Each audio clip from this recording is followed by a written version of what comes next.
State bank ने नवंबर के महीने के लिए करंट अकाउंट खसारे के आदादोशुमार जारी कर दिए हैं और नवंबर में करंट अकाउंट खसारा 1.91 अरब डॉलर रहा और 5 माह में करंट अकाउंट खसारा 7 अरब डॉलर से तजावुज कर गया है। स्टेट बैंक पहले ही पूरे साल के लिए करंट अकाउंट खसारे का टारगेट 9 अरब डॉलर से बढ़ाकर 12 अरब डॉलर कर चुका है, मगर मुआशी तज्जियाकारों को खदशा है कि करंट अकाउंट खसारा 15 अरब डॉलर से ऊपर जा सकता है। इसके साथ साथ मुशीर खजाना शौकत तरीन मुतादिद बार कह चुके हैं कि रुपया दोनों सिमत में जाएगा।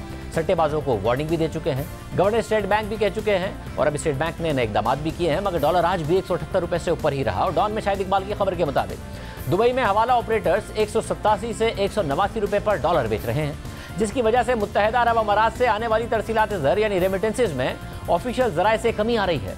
Exchange companies association of Pakistan के जनरल सेक्रेटरी जफर पराचा के मुताबिक हवाला ऑपरेटर्स दुबई में 189 रुपये तक का डॉलर बेच रहे हैं, जिससे बहुत से पाकिस्तानियों का रुझान हवाला के जरिए पाकिस्तान पैसे भेजने की तरफ बढ़ रहा है, जिससे पाकिस्तान में रुपए पर मजीद दबाव आने का खदशा है। खबर के मुताबिक इस साल जुलाई से मुत्तहिदा अरब अमारात से आने वाली तरसीलात ज़र में परेशान कुन कमी भी आ रही है।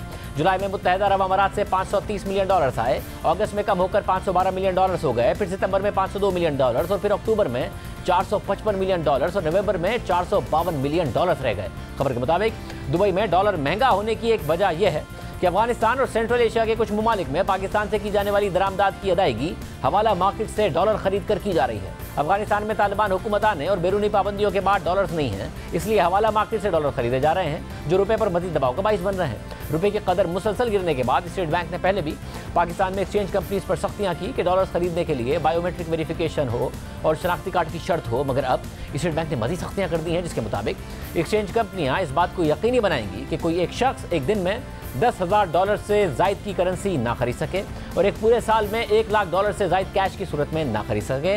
और साथ ही एक्सचेंज कंपनीज इस बात को यकीनी बनाएंगी कि अगर कोई $1,000 से ज़्यादा खरीदे तो वो इस हवाले से दस्तावेज़ात जमा कराए कि वो किस मकसद के लिए डॉलर खरीद रहा है।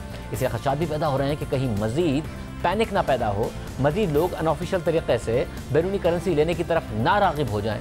इस हवाले से मजीद बात करेंगे chairman forex association Malik Bostan से, जिनकी आज मुलाकात भी स्टेट बैंक के ऑफिशियल से हुई है। मलिक बोस्तान साहब, बहुत शुक्रिया। स्टेट बैंक ने मजीद सख्त इकदाम किए हैं, पहले भी बायोमेट्रिक वेरिफिकेशन, क्रॉस चेक, इसके अलावा सारी चीज़ें हों, मगर डॉलर नहीं संभल रहा था रुपया। अब क्या संभल जाएगा या आपको खदशा है कि कहीं अनऑफिशियल की तरफ लोग और ना चले जाएं अगर ऑफिशियल इतनी पाबंदियाँ लगाई जाएंगी? वो मैंने कहा मर्ज बढ़ता गया जो जो दवा की, डॉलर बढ़ता गया जो जो इकदाम किए, तो डॉलर के जितने भी इकदाम किए जा रहे हैं इस वक्त डॉलर काबू में नहीं आ रहा और ये जो है ऊपर ही परवाज करता जा रहा है। इसके पर काटने के लिए ने आपको नई पॉलिसियाँ इंट्रोड्यूस करानी होंगी।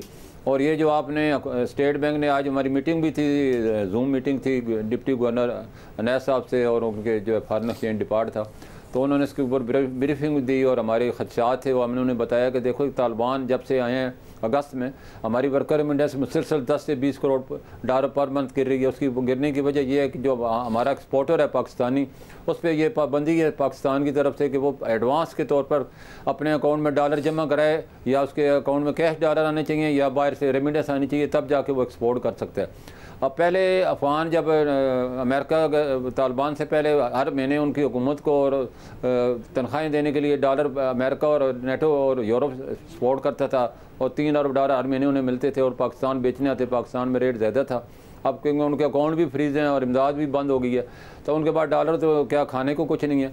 तो वो अब हमारी मार्केट से, हमारा एक्सपोर्टर ब्लैक मार्केट से और हुंडी हवाले से ख़रीद के अपने अकाउंटों में शो करता है और वही फिर वहाँ एक्सपोर्ट करता है, जिसकी वजह से डॉलर दिन ब दिन बढ़ रहा है। और हमें क्या इस पॉलिसी को रिवाइज़ करें और या तो इसको बार्टर ट्रेड के साथ करें, क्योंकि डॉलर तो उनके पास है नहीं, तो बार्टर ट्रेड हमारे लिए बेस्ट ऑप्शन है। ये तो हमने उनसे रिक्वेस्ट की। और दूसरा हमने कहा ब्लैक मार्केट वजूद में आ चुकी है, जिससे एक्सचेंज कंपनी का बिज़नेस बहुत ज़्यादा 50% कम हो गया है। इससे पहले जब पिछले साल मैं आपको बताता चलूँ 4.5 अरब डॉलर एक्सचेंज कंपनियों ने इंटर बैंक में सिलेंडर किया है और 8 अरब डॉलर टोटल पाकिस्तान में लेके आई थी।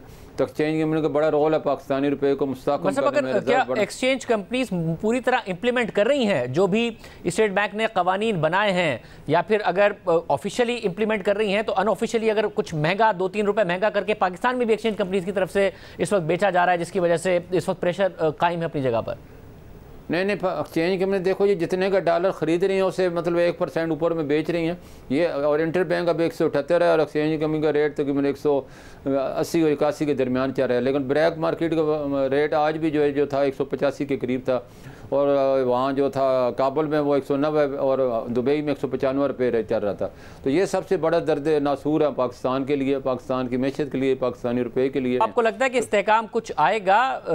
इस वक्त जो सूरत हाल नज़र आ रही है, अगर इस वक्त वजह यही है जो कि कहा जाता है कि जी स्पेकुलेशन हो रही है और बार बार कहते हैं कि जी अगर ऊपर जा रहा है तो नीचे भी जाएगा, आपको वो साइंस नज़र आ रहे हैं? अगर दुबई में कोई 187 189 पे जाके डॉलर मिल रहा है पाकिस्तानी रुपए में, देखो जो वो जो हमारे इंपोर्ट बिल अभी आपने खुद डेटा पेश कर दी है, अब 8 अरब डॉलर की आप इंपोर्ट करेंगे तो किस तरह रुपये फिर मुस्तहकम होगा? आपको सबसे पहले तो इंपोर्ट कम करनी होगी। बहुत शुक्रिया, आज के प्रोग्राम में इतना ही याद।